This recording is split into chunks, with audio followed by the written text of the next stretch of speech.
In this second video, guys, we're going to see how we can start creating our own vector graphics. Like you saw in the previous video, when you make vector graphics, every detail, every shape, every object you're creating yourself from scratch. And there are a number of ways that you can do this. To my mind, actually, when you're working in Illustrator, there are sort of two main approaches to creating vector graphics. The first is to work with basic shapes and interact with those shapes to create more complex ones. And the second, which is probably the one you're going to use much more frequently, particularly for the project you're doing now, the second is working with the pen tool. The pen tool is kind of like your master for creating any kind of shape imaginable in Illustrator.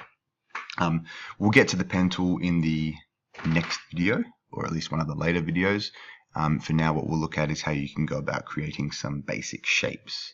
And this will introduce you to some of the main concepts that you'll need to know when working with vector graphics. So in Illustrator, in your home screen, which should hopefully look similar to mine if you're working with some of the most recent versions of Illustrator. Just to begin with here, we can make a new document. We're just going to play around and do some experimentation in here. Again, this interface might look different if you're not using the most up-to-date version of Illustrator, but what you're looking for just to muck around here is in the print presets, maybe just go for a basic A4 document. It really doesn't matter at the moment. We're just going to play around and make some basic shapes here. So yeah, it doesn't matter too much. Just get a basic document and then you can create.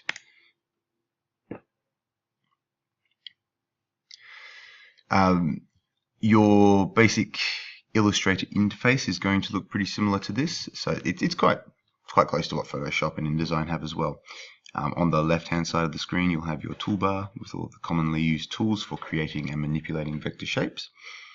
On the right-hand side of your screen, you'll have your panels, which contain your modifiers and attributes for the kinds of objects you create here. When I'm working in Illustrator, I like to click on the little double-headed arrow towards the top right of those panels and just expand them. I find it's quite common that you need to work with multiple panels at a time in Illustrator. See, there's a little double-headed arrow there that you can click to expand or contract those panels. Across the top of the screen, you have your drop-down menus, like you would in Photoshop or InDesign. And you also have your little context bar here as well, which contains some of the commonly used attributes that you might need to modify about your shapes. This tends to stay fairly static, unlike Photoshop, where this changes quite a bit depending on which tool you're using. In here, of course, you have your document, so the white area is your page, and outside of that you have your pasteboard. Unlike Photoshop, in Illustrator you can use the pasteboard to put objects and references and things like that. Just be aware that when you go to print, only whatever is included inside the document area will actually be printed. Anything that sits on the pasteboard gets cut out. Although I'm sure that makes sense there.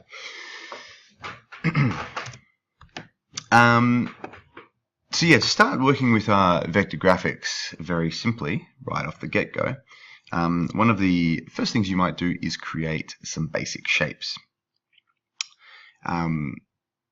So if you have a look in your toolbar on the left-hand side of the screen, you might have them arranged in two rows like this, or you might have them arranged in one long row. In any event, one of the earlier tools you should have is a rectangle tool. So the button looks like a little rectangle. The keyboard shortcut for the rectangle tool is M, which is really easy to remember, M for rectangle. So you can press M to select that one. You'll now be working with the rectangle tool, and to create your first vector shape with your rectangle tool, you can simply click and drag.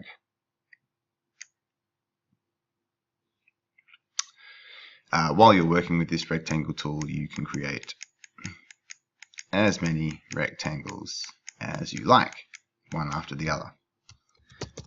Just going to press Command Z or Control Z if you're working on a PC to undo all those. Now, what you've done with the rectangle tool there, if I just dissect this a bit,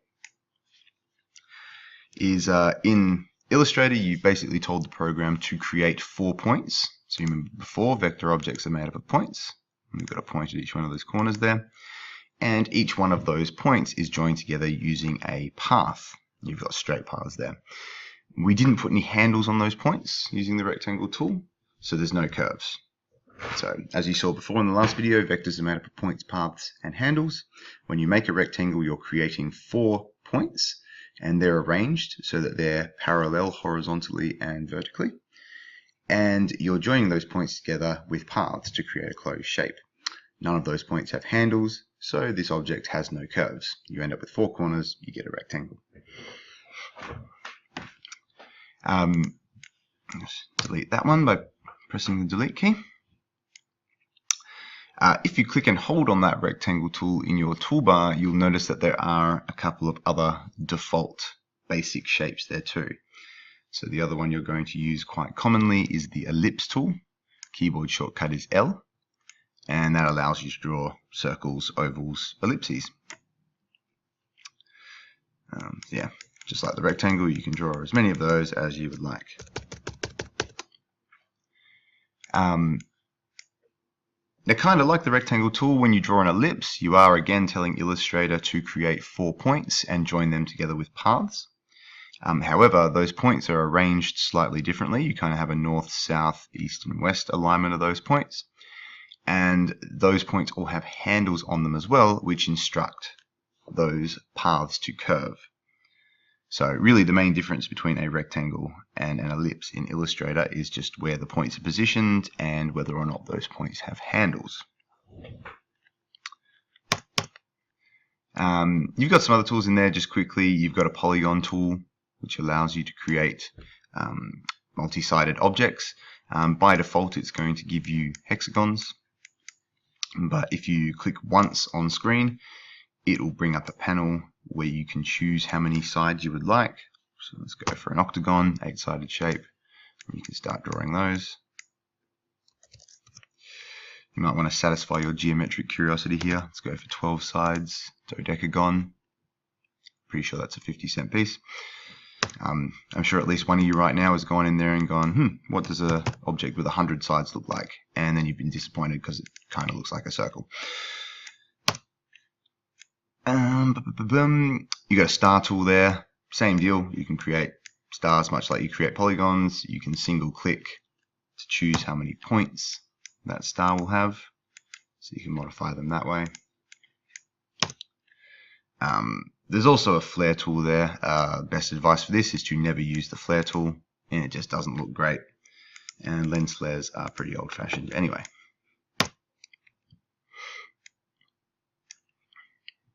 So I'm just going to get my rectangle tool again, and maybe we'll draw an ellipse in there for good measure. That is not an ellipse. Oops. There we go. There are some keyboard shortcuts you can use when drawing these. So for example, when you're drawing a rectangle, if you would like a perfect square, simply hold down Shift while you draw it. Holding down Shift while you click and drag will make the width and height of that object the same. Same deal when dealing with an ellipse. If you click and hold down Shift, you will draw a perfect circle.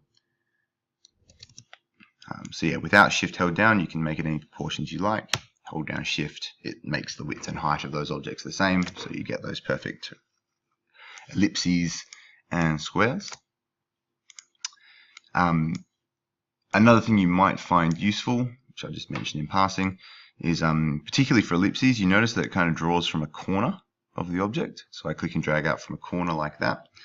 I personally find that when I'm drawing circles or ellipses, it makes more sense to draw from the center rather than out from a corner, if that makes sense. So if you want to do that, you can hold down Alt or Option, and that will allow you to draw from a center. So if you wanted to draw a perfect circle from the center, you would click and drag, hold down Alt or Option to draw from the center, hold down Shift to keep it in proportion. There we go.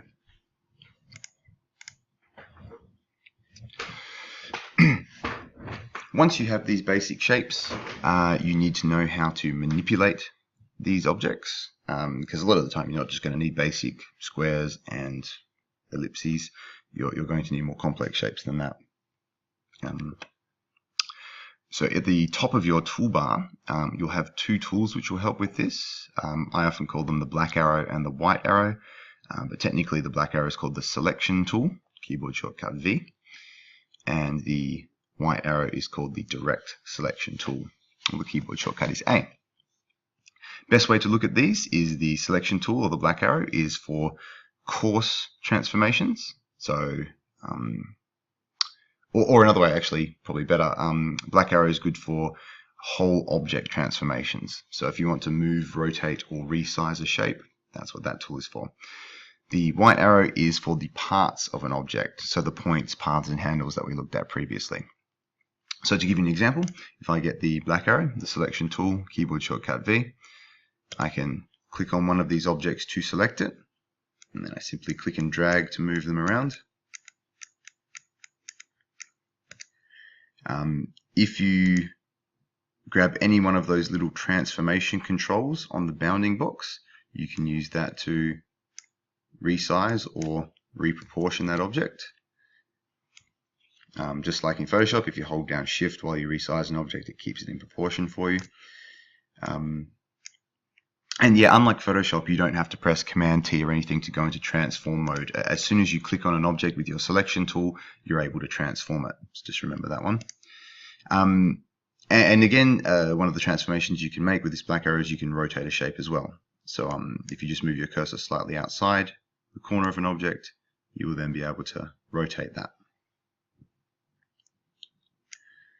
If I just make that a rectangle, you'll probably be able to see the rotation a bit more clearly.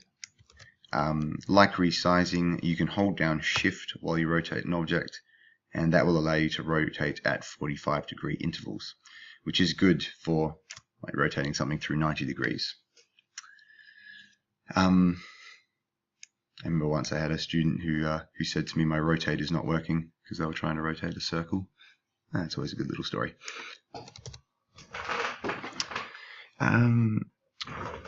So those are your basic modifications. Black arrow, keyboard shortcut V. Just grab your shapes and move them around and do your moving, rotating, resizing. One thing you can't do with this, and I might just make a bit slightly more obvious object here, maybe like a polygon. Let's go 6 sides. Actually, no, we'll go 9 sides. And we'll get an ellipse in here too.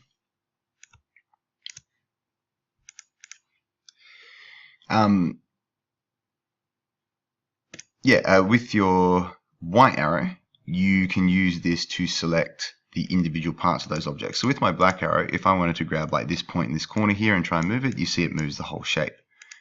Same deal here. If I wanted to try and grab a point or a path on that object, it's a whole object transformer. That's why we need the white arrow. The white arrow allows you to select the parts of a shape. So for example, with this nonagon here, if I click on this corner point, I am able to move that without moving the other points. So I can start manipulating this shape as I see fit. Undo, undo, undo. I can grab a whole side of that object. So you see I can grab a path as well as just a point, and I can move that around. If you're working with an object such as a circle or an ellipse or something that has curves, you can use that white arrow to grab those handles to make modifications to that shape as well.